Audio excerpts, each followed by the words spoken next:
They didn't know what to do with this victory. God gave you a victory and you just don't do anything with it. Luckily, a group of heroes sprung up. The Arabs had this superstition that at night the the ghost of the Jewish victims wake up. We are at the Besheva conference here with Nadia Matar, one of the co-founders of the Ribbanut movement, sovereignty movement in English. And I want to ask you, Nadia, how did you and Yehudit come to the understanding that Israel needs to establish its sovereignty, needs to declare its sovereignty over Judea and Samaria, which, you know, often in the Western world is called erroneously the West Bank. Right. And erroneously also occupiers. So I am a very proud settler. As we say in Hebrew, settler is mitnachel. The Hebrew word comes from nachala, inheritors. In English they mistranslated it and they called it settler to give the impression as if we took somebody else's land, but really the translation of those who live in Judea and Samaria, what they call on CNN, the BBC, the so-called occupied West Bank, the name is not settlers, it's the inheritors of the land. We are the inheritors of the land. Now what did we find out? I grew up in Belgium. I made aliyah when I was 18, when I understood that no matter what a good life Jews can have abroad, when you are abroad, you don't have any influence on what happens in Jewish history. It's only in the soccer field called the Land of Israel. You can have a nice community. I don't have any fancy stories about anti-Semitism in Belgium. I had a good life, Bnei Akiva, Jewish schools, Jewish shuls, but I always felt something lacking. When I came to Israel, I felt this is where I belong, because this is where history is being made, and I came on aliyah. And then I realized when I started learning how it works here in Israel, it's not enough to make aliyah. You have to make aliyah every morning when you wake up and you ask yourself, what am I going to do for my people, for my country? And basically I wanted to be a housewife and then edamami, and I met my wonderful husband David, who was an American. I also came on aliyah with his whole family.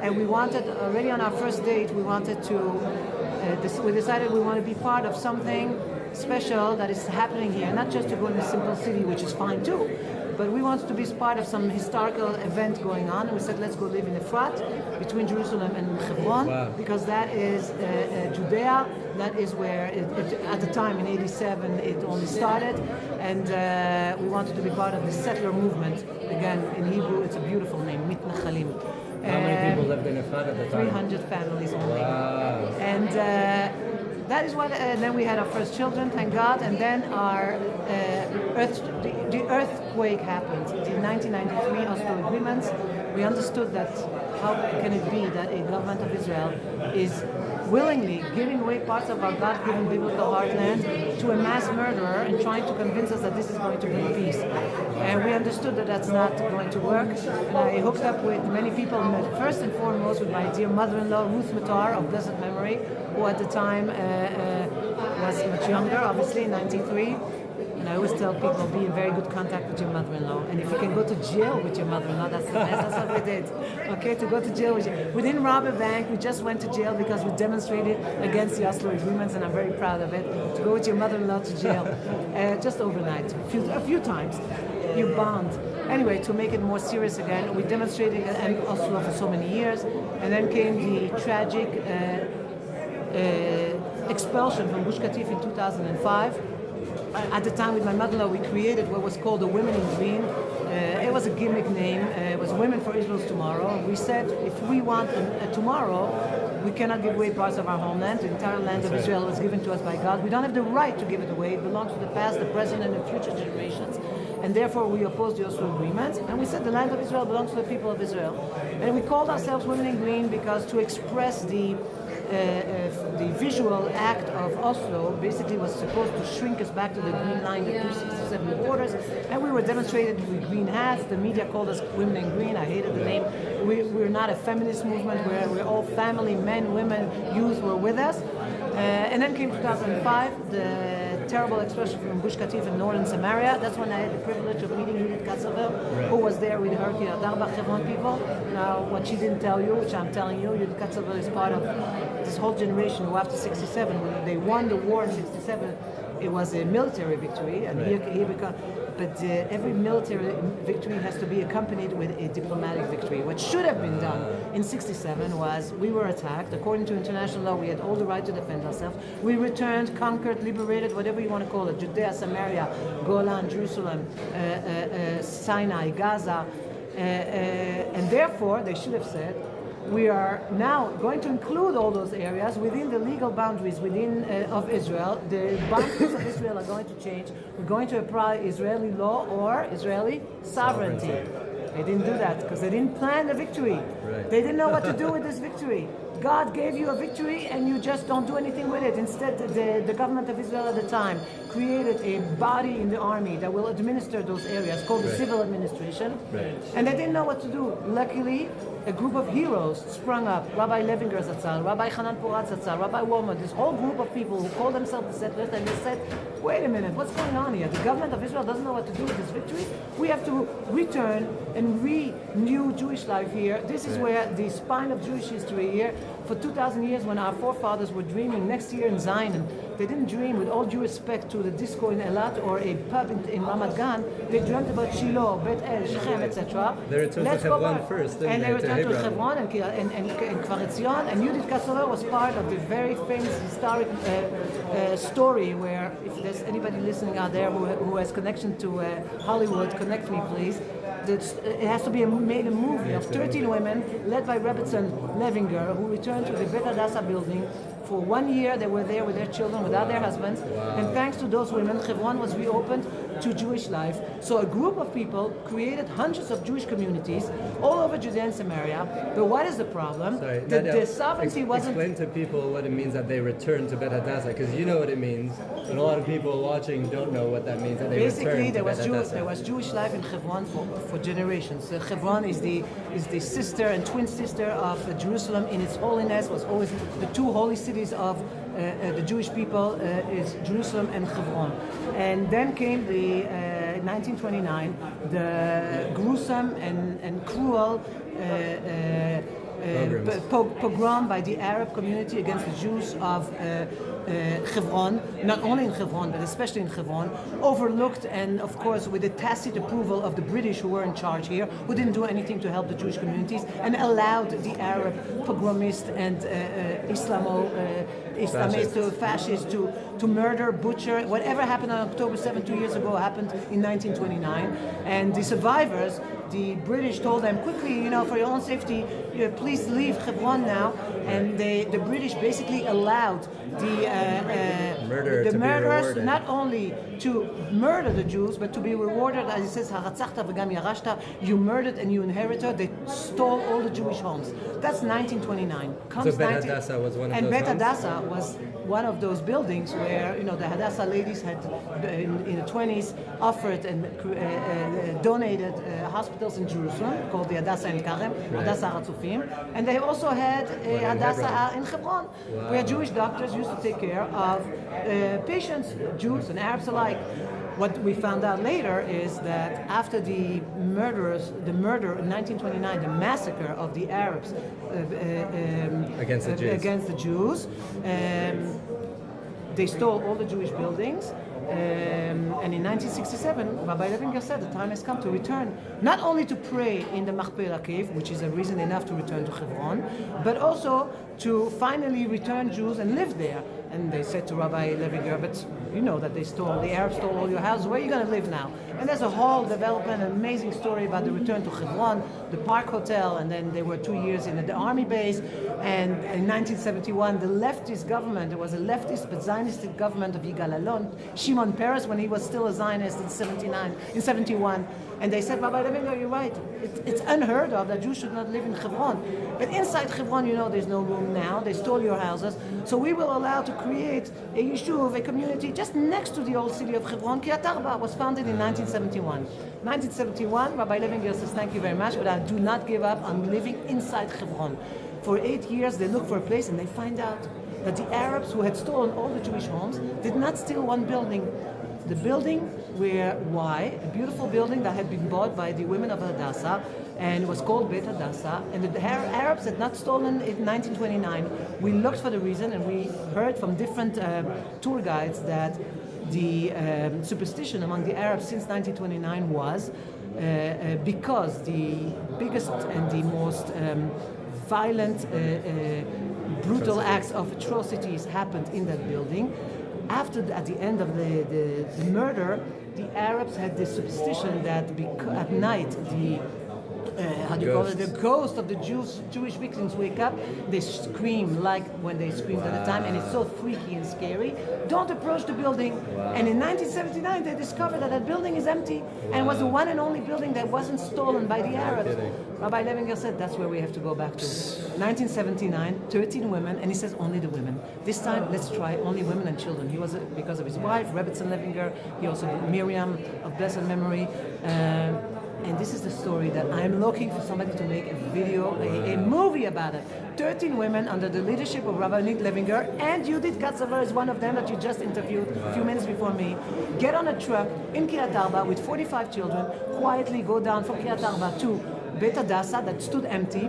And Yehudit I tell her always, tell me the story, how did it happen? Says that night I told my children, you're not putting on pajamas, we're going to do something tonight that maybe is going to change the history of Jewish people, who knows? We got on the truck, and you know what 45 children usually is, it's a lot of noise. Everybody was they felt the tension. They drive to Hebron quietly. They park behind the building of Beit Hadassah that stood empty, because in the front the IDF was already patrolling, so they didn't want them to see. She said we jumped into the building. There was a beautiful building with a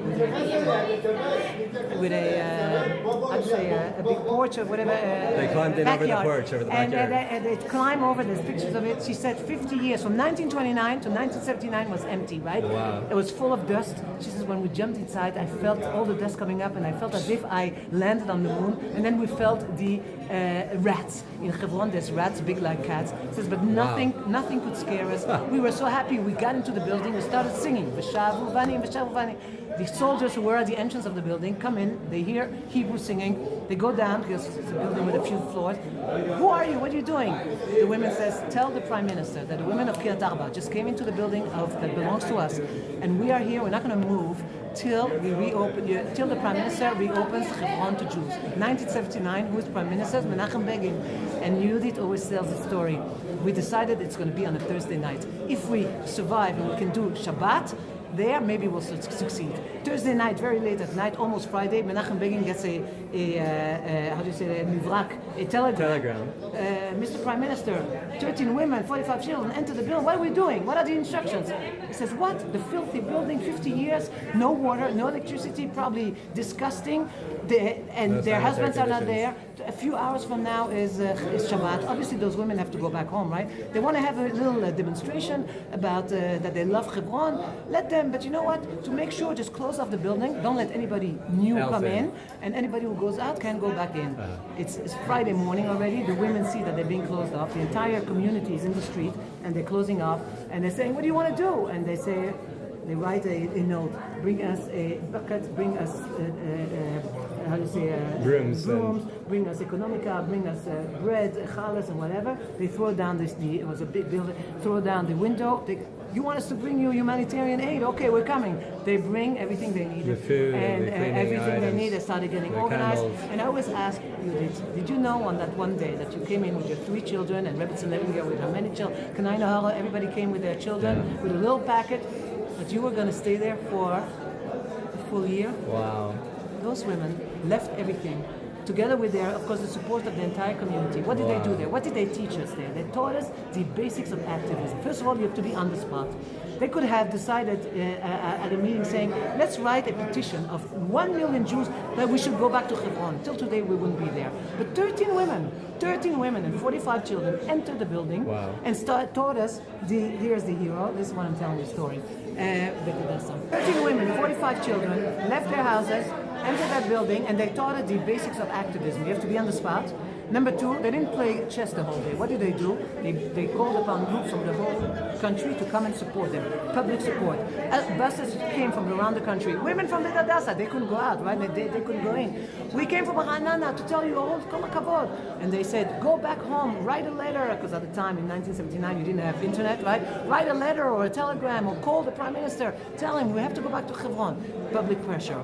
Political pressure. Knesset members came. Gula Cohen, for instance, very famous. She used to visit the women all the time. Then came back to the Knesset, banged on the table. I just came back from Hebron.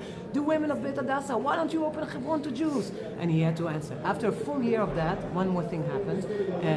Unfortunately, every Friday night, the Jews of Kiryat Arba came down to sing Kabbalat Shabbat to those women. Wow. They were outside, and Yehudit always says how she remembers Eshet Chayil, and they were singing. Their husbands were outside, and everybody was singing or whatever. And one Friday night, after a full year of all that, a sniper, an Arab sniper, was waiting and killed 6 Bachurei Yeshiva boys. And Menachem Begin said, "Those women are right. I'm reopening Hebron to Jews." Now we have to understand, those women did not. Didn't happen in the Middle Ages. This is 1979. They taught us the basic lesson that it's not that those women were bored at home saying, "When is Jewish history going to call upon me?" Rebbetzin Levinger was a nurse. In fact, there's a story she about moved that. from America, didn't she? Yeah. From Yehudit was the head of the Matnas, was a teacher, was a deputy of the community leader. Yeah, community leader. They were all busy, active lives. And then they taught us that sometimes some things happen that you have to stop. You don't stop your private life. You put the national life into your private life. Wow. And for one full year they were there. And thanks to those women, when you walk in Hebron today, it's thanks to Rabbi Levinger, first and foremost, and his amazing wife, of blessed memories, both of them, and all their students, which she says she's like a student of theirs, that did all this. Why am I saying all this? A whole group of people refused to accept the fact that the government didn't know what to do. They started the flame of return of settlement. Thanks to them, today you have hundreds of thousands of Jews in Judea and Samaria, all over hundreds of Yeshuvim communities. But what hasn't changed? The legal status. There still needs no sovereignty. What happens when there's no sovereignty? You have so many Jews living there, but the world still claims that we're occupiers. Why? Because what is sovereignty? Many people on the right tell us, why do you need sovereignty? It's enough to have Yeshvut, to have settlement. Let's continue to have settlement. Guys, settlement is not enough because it takes a long time. Meanwhile, it's not that the area is waiting and there's no vacuum. Right. Every minute that I spoke to you now, we lost another 2 hills for the Palestinian authorities taking over. And therefore, sovereignty, and they're building everywhere. So there's a battle here, and we're not going to win this battle no matter. We're very happy with the new farms, and it's amazing what Smotrich did. And from 3%, till 3 years ago, we only were in charge of 3% of Judea and Samaria. Wow. And now we're 10, 12%, which is amazing, but it's not enough. Sure. You also need the diplomatic act of raising your hand in the Knesset saying all of Judea and Samaria is out, and Gaza is ours. And for that, you need the application of Israeli sovereignty. Because what happened, 2 things happen when you don't apply sovereignty. And you only focus on settlement. Number one, you tell the world, basically the world says, well, Israel hasn't decided yet. They don't, and what is the proof? If they don't know it's theirs, then why should we recognize it? Exactly. So they put a few 100,000 Jews there, but they haven't applied sovereignty. They haven't put the status of Judea and Samaria like Rehovot, Petach Tikva, and Haifa. Yeah. So therefore, it still can be on the negotiating table. Right. Meaning, no matter how many Jewish communities, and may we have hundreds new Jews, no matter how many new farms we will have, which is amazing, and I'm in favor of it. I'm not against settlement, but you have to protect the settlement enterprise by applying sovereignty. Why did Gush Katif go in 6 days? There was a vote. And when there's sovereignty, you can't do that like that. Right. So that's number one. What happens number 2? If you don't apply sovereignty, you allow somebody else to say it's really mine. That's how the lie of the so-called Palestinian people who has a legal claim and national claim to this land, when you don't apply sovereignty, somebody else will say it's mine. That's what happened. Right. And by not applying sovereignty, we enable the lie of a so-called fake Palestinian people to say it's really theirs. And therefore, I will finish by saying, when I met Yehudit Katzover in 2005, we fought against the disengagement, the expulsion from Gush Katif. We came back, we returned to Judea and Samaria, we started battling for many different hills here, and we had many successes, which is not important to discuss, because when you're a student of Yehudit Katzover, you don't look at the successes, you look at what you still have to do. Yeah. And no matter how many Jewish communities we ourselves, we were able to, and we had this chut to build, it doesn't matter. The end game is sovereignty. And when I met her, we decided that that's what we're going to. In 2011, we said, now we're raising the flag of sovereignty. They were laughing at us in the beginning, and now, Baruch Hashem, it has the concept has been grasped and understood, and more people push for that. The last few weeks, pretty much consensus, I would say nowadays. Now on the right-wing camp, yes. Yeah. The left-wing is a little bit of a problem because they have the. I'll tell you, my left-wing friends, they tell me the truth, not off the camera. They say, Nadia, it's not that we believe they have a right to a state. We just don't want to see them. That's what they tell me. And with your sovereignty, you put sovereignty over Judea and Samaria, we're going to have more Arabs here. Where my big leftist friend told me, my parents didn't come from Europe for me to see them. I said, you know what I answered her? I said, you're not an honest leftist. I respect you. You don't want to see them. So you say, let the Jews, God forbid, go, the settlers, go back to the Tel Aviv area. So what you do, you create a Palestinian state, which is, even the word Palestinian is a fake, but in her words, you'd create a Palestinian state, Judenrein, free of Jews, in Judea and Samaria, and what you do in Israel, you still have another 2 million of them. If you were an honest leftist, you would say, I would disagree with that, but at least be an honest leftist. You should say, all the Jews should go one side, and all the Arabs, including the Israeli Arabs, but I can't do this as a believing woman who believes that God gave us this land, and Judea and Samaria is the spine of the Jewish people. Maybe you want to give it away to Tel Aviv, but not Judea and Samaria, I say to her, right?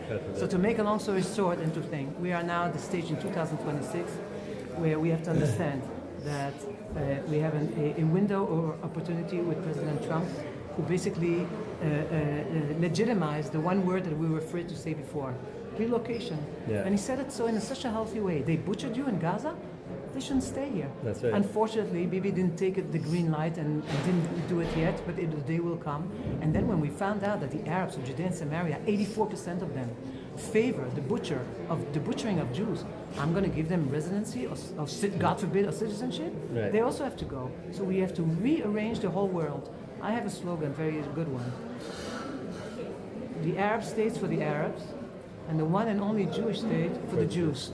And there's 22 Arab states, there's 59 Muslim states, there's plenty of room for them. There's only the Israel with Judea and Samaria is smaller than the state of New Jersey. That's where everybody is to come, and we hope that another 2 million Jews will come from Chutz La'aretz, from Galut, to reinforce the nation state of the Jewish people, which is Israel. We are the nation state of the Jewish people, and we have to have an overwhelming Jewish majority. We have to have sovereignty from the river to the sea, Israeli sovereignty. That's what we should say, and that's what we're striving to. And why should non-Jews care and support about the sovereignty movement? I'm so happy you're asking me that. I never met you before, but I will send you, if you want, a picture of a flag I have. And the answer to your question is there. I tell that to all the Belgian and Europeans I meet with. You can hear my accent. I'm originally from Belgium, so some Belgian journalists very often come to me. And they're very hostile and whatever, and I like to smile to that because that bothers them the most. And I say, you should be on my side, not for my sake. We have God on our side. But you, when you're up in Belgium especially, you should be on my side against the Palestinian state for your sake. Just why? And then I show her this flag. It's a Palestinian flag where Arabic is written on it. And it was flown over the head of Desmond Tutu at the beginning of the Oslo agreements in Bethlehem, when they still had Christians living there, when they were pretending they were nice, the Palestinian Authority. But Desmond Tutu didn't know it was flying over his head, written on the Palestinian flag. And it says there, Yom es-Sabat iktal el-Yehud, Yom el-Wahad iktal el-Nazari. On Saturdays, we will murder the Jews, and on Sundays, we will murder the Christians. I tell this lady, and I tell to answer your question, what do you think they talk about in the mosque in Brussels, Paris, and London? That they should eat Belgian chocolates or Godiva or French fries? Or they're planning October 7th against you guys too? They want to create a Palestinian state in order to destroy Israel. We are the first course, as we say in French, the entrée, the hors d'oeuvre. What's the main meal? Europe has to turn into Eurabia, and then America, Australia, etc. So to your question, why should Christians care, or non-Jews care about our battle here? Because this is the battle for Western civilization. We are the little child in the dike, how do you say, holding the front against Islam, who wants to destroy Israel and the entire Judeo-Christian civilization. And that is why they should be on our side. Thank you very much. Very welcome.